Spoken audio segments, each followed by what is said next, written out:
E o quadro Gestor e Você de hoje recebe aqui os nossos parceiros da GER, Gestão Estratégica Rural. Hoje recebemos pela primeira vez Luciana Macedo, muito bom dia. Bom dia. E o Pedro Puccini Mendes também, nosso parceiro aqui todas as segundas-feiras do quadro Gestor e Você. E hoje o assunto é sobre as normas regulamentadoras do Ministério do Trabalho para o agronegócio. Eu converso primeiramente com a Luciana. Luciana, de que forma que o empregador rural pode se adequar a essa legislação?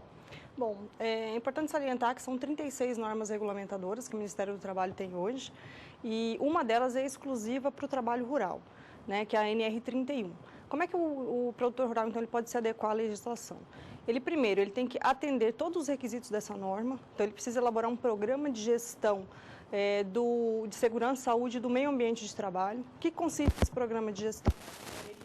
Antecipa, reconhece, avalia e monitora os riscos do trabalho, né? Então, os riscos químicos, os riscos biológicos, todos os riscos que estão ligados diretamente ao trabalho e que podem ocasionar algum acidente, alguma doença a este trabalhador. Ô Pedro, também queria que você interagisse com a gente também, porque vocês dois são ligados a esse assunto. Ô Pedro, o que cabe ao empregador rural e também ao trabalhador rural também? O que o trabalhador rural pode fazer para estar se adequando a essas normas? Essas NRs, elas prevêem uma série de itens, tanto com relação à padronização do ambiente de trabalho, quanto também aos equipamentos de proteção individual tal. E do ponto de vista jurídico, né, que é bom a gente complementar, essa gestão de informação trabalhista vai ajudar a não ter nenhum problema no momento de uma rescisão ou no momento de um acidente de trabalho, quando o empregador não vai estar usando ou um dos equipamentos de proteção, ou vai pedir um adicional de periculosidade, alguma coisa assim, por conta da falta de uma informação como essa, né, que a Luciana está trazendo aqui para a gente. Luciana, fala um pouquinho para a gente sobre o CSTR, é assim que se fala? CSTR. E o que seria esse CSTR? O CSTR, ele é um serviço especializado em saúde e segurança no trabalho rural. Então, ele é uma equipe composta por engenheiros de segurança do trabalho, técnicos de segurança do trabalho, médicos do trabalho, enfermeiros e auxiliares de enfermagem do trabalho, né? E esse CSTR, ele pode ser próprio, né, quando o CSTR ele tem vínculo com o empregador rural.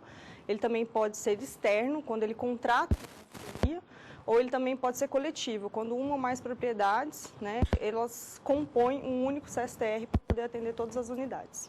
E falando sobre as propriedades rurais, todas são obrigadas a compor o registro no CSTR?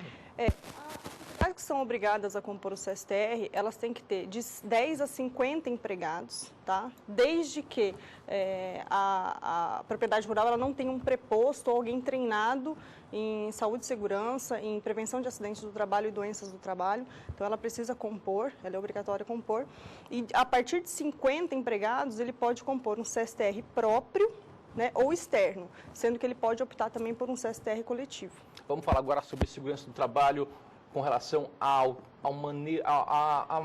manejo e também com relação ao trabalho em máquinas. Manejo de implementos agrícolas, por exemplo, de adubos químicos.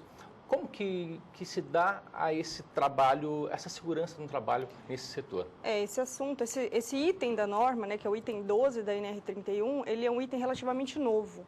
Ele foi implementado no dia 14 de dezembro de 2011. Até então, a gente só tinha NR12, que tratava de máquinas e equipamentos na indústria, né? Então, agora é importante que o produtor rural, né, que o empregador rural, ele se adeque a esse item 12 da NR31, que consiste basicamente em que os trabalhadores que operam máquinas e implementos agrícolas, eles recebam a capacitação adequada e que eles sigam as orientações técnicas do fabricante do equipamento, né? Então, ele tem que atender todos os sistemas operacionais, todas as restrições dessa máquina na sua utilização. E com relação ao manejo de agrotóxicos, existe alguma lei específica? A própria NR31, ela tem um item que trata somente de quem tem exposição direta e indireta com o uso de agrotóxicos, né?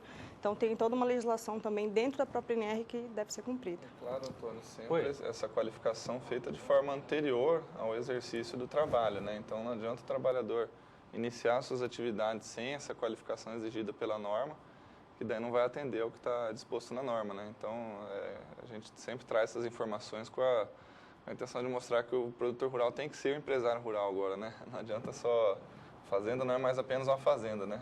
É uma empresa de verdade. Então, a grande preocupação hoje do produtor rural tem que ficar ligado ao registro do CSTR, não é isso? O registro do Porque CSTR. ele tem que saber as normativas, o que a lei está prevendo, que a lei roga, né?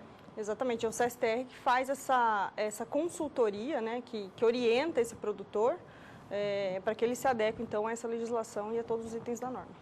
Falando ainda sobre essas normas, vamos falar sobre meio ambiente. Existe alguma lei específica para o meio ambiente? Dentro da Alguma própria NR31, ele também fala, né, que todos os resíduos, né, gerados na atividade rural, eles devem ser eliminados sem o risco de contaminação para o meio ambiente. Então, aí ele tem que atender tanto a NR31 quanto a legislação ambiental específica para determinado tipo de resíduo, né?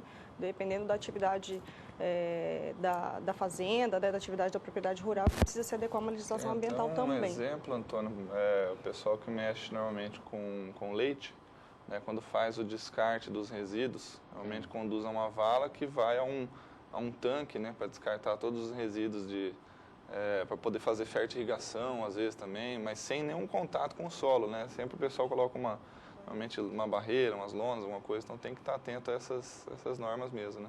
Aliás, o assunto é bem complexo, a gente precisaria de mais tempo para ficar aqui falando. Muito mais. Agora vem a pergunta, quem tiver dúvidas ainda, quem quiser procurar vocês, faz como?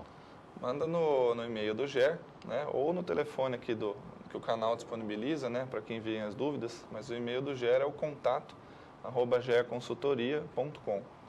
Agora, a última pergunta, tem mais algum assunto, algum tópico da NR que é importante a gente estar falando para o produtor rural, algum tópico importante com relação aos empregadores rurais? Além desse programa de gestão, ele também precisa ficar atento aos exames específicos que esse trabalhador precisa fazer, né, antes da sua admissão, periodicamente, conforme a sua atividade, e também na demissão, né, ele também tem que fazer. E conforme for, assim, em caso de mudança de função ou de retorno ao trabalho, em caso de afastamento do INSS, ele também precisa fazer esses exames. Então, o empregador ele é responsável por encaminhar esse trabalhador para a realização desses exames. E também a capacitação, né? Trabalhadores que utilizam motosserra, trabalhadores que utilizam essas máquinas e implementos devem receber capacitação específica, com uma carga horária definida dentro da própria NR31, com conteúdo programático, e tem que ser executado esse treinamento dentro do horário de trabalho. Então, ele precisa se atentar a essas questões. Só para a gente alertar o produtor rural que está nos assistindo, essa NR31 possui assuntos bem importantes, né? Muitos assuntos, então, né? O produtor rural tem que ficar bem atento a essas normativas, né? Antônio, do ponto de vista jurídico, com relação aos exames, por exemplo, a falta dos exames, né, se por um acaso houver alguma doença, alguma coisa que seja por lesão de esforço repetitivo, qualquer coisa adquirida durante o trabalho, esses exames pré e pós admissão, demissão, que vão comprovar se essa doença, se essa lesão foi adquirida durante o trabalho ou não. Então é importante mesmo que sejam observadas todos esses itens, incluindo os exames admissionais e demissionais, né? Perfeito. E o nosso telespectador que está com dúvidas ainda, pode perguntar para a gente, que a gente vai estar encaminhando as perguntas, ou para a Luciana, ou então para o Pedro Putini Mendes. O número é esse que você vê na tela, é o 679-9264-7810. Você manda a sua pergunta, seu questionamento aqui para os parceiros da GER, que estarão respondendo para você. Muito obrigado pela participação. Eu que agradeço. Até mais, até a próxima semana com o Antônio. quadro Gestor Você. Até mais. Até mais.